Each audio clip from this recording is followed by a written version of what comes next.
आज का ये एपिसोड शुरू करने से पहले एक छोटी सी बात। क्या आप भी अपना पॉडकास्ट बनाने की सोच रहे हैं? तो एंकर ट्राई कीजिए।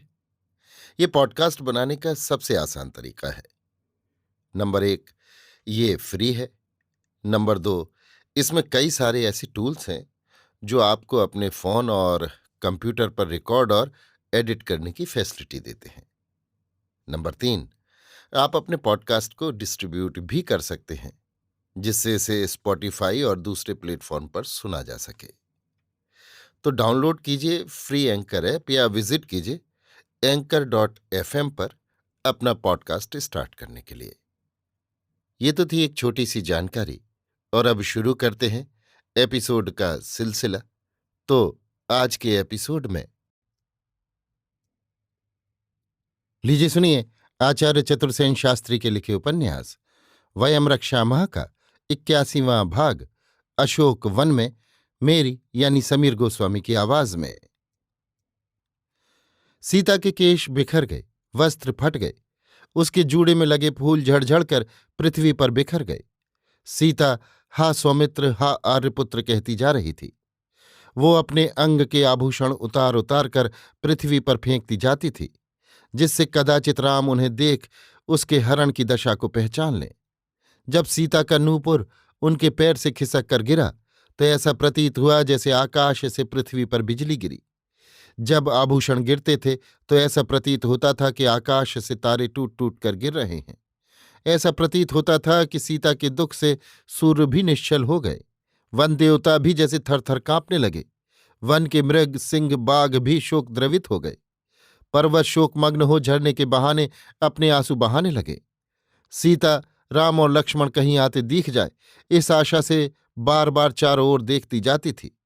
वो रावण से विलाप के बीच बीच कह रही थी, अरे अधम तस्कर दुरात्मा, तुझे ये नीच कार्य करने में लज्जा नहीं आती? अरे छली कायर, तेरे इस कुत्सित कर्म को तो संसार के मनुष्य क्रूर और अधर्म ही कहेंगे, तेरे पराक्रम को धिक्कारेंगे। अरे तुझ पापी पर धिक्कार है, तूने तो अपने इस आचरण से अपने कुल को भी कलंकित किया। अरे तू तो अपने को वीर बताता था। अरे जो कहीं वे दोनों महात्मा दशरथ कुमार राह में मिल गए तो तू अपनी मृत्यु हुई जान। मुझे हरण करके तेरा कुछ भी उद्देश्य पूरा ना होगा, मैं तो तत्काल प्राण दे दूंगी। इस प्रकार विलाप करती हुई सीता ने जाते जाते राह में एक पर्वत कूट पर 5 वानरों को बैठे देख अपना पीत उत्तरीय उतार कर फेंक दिया। उसमें कुछ गहने भी बांध दिए। वे वानर उस विलाप करती हुई सीता को एकटक देखते रहे। अंततः वो दुर्धर्ष रावण सीता को लेकर निर्विघ्न लंका में जा पहुंचा। वो सीता को अंतःपुर के द्वार के भीतर ले गया। वो द्वार स्वर्ण का था, उसकी खिड़कियां हाथी दांत की थीं तथा गवाक्ष चांदी के थे। वहां दिव्य दुंदुभी बज रही थी। राक्षस राज रावण बलपूर्वक सीता का हाथ पकड़े महल की स्वर्णमयी सीढ़ियों पर चढ़ने लगा। हाथी दांत और चांदी की खिड़कियों में सोने की जालियां लगी थीं। रावण अपना महल सीता को दिखाने लगा। अनेक भवन, तालाब और 12 दरियां दिखाईं।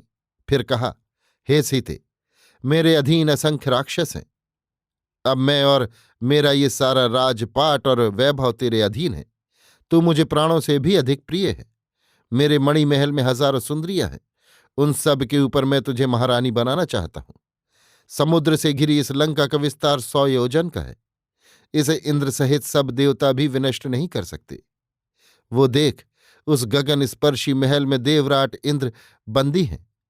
अब तू उस भिक्षुक राम के साथ रहकर भला क्या करेगी? सो तू उसका ध्यान छोड़ दे। ये देख, मेरा पुष्पक विमान सूर्य के समान दैदीप्यमान है, जिसे मैंने अपने भाई कुबेर से छीना है। यह अति रमणीय विमान मन के समान गतिवान है। इस पर बैठकर तू मेरे साथ स्वच्छंद विहार कर। मैं तेरी आज्ञा के अधीन रहने वाला रावण तेरा दास हूं। सीता ने तब तिनके की ओट करके कहा, हे रक्षेंद्र, आपका ये सब कथन और कार्य आपके लिए शोभनीय नहीं है। कैसे आश्चर्य की बात है कि आप प्रजापति के वंश के पुरुष तथा महावीर होकर ऐसा कायरतापूर्ण कुकर्म कर बैठे। मेरे पति रघुकुल तिलक श्री राम हैं। वे सत्य प्रतिज्ञ जगत में विख्यात हैं। यदि जनस्थान में उनके सामने पड़ जाते तो अवश्य ही मारे जाते। आप चाहे मेरे इस अवश्य शरीर को बांधें या नष्ट कर दें, पर मैं आर्यपुत्र दाशरथी को छोड़ किसी अन्य पुरुष को नहीं छू सकती। तब रावण ने कहा, मैथिली, मैं आज से 12 मास की अवधि तक तेरी स्वीकृति की प्रतीक्षा करूंगा। यदि इतने दिनों में भी तू मुझे स्वीकार न करेगी तो मैं तेरा वध करके भक्षण करूंगा। ये तू भली भांति सोच ले।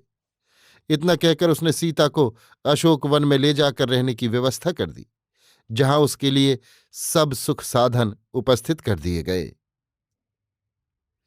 अभी आप सुन रहे थे आचार्य चतुर्सेन शास्त्री के लिखे उपन्यास वयम रक्षा महा का 81वां भाग अशोक वन में, मेरी यानी समीर गोस्वामी की आवाज में।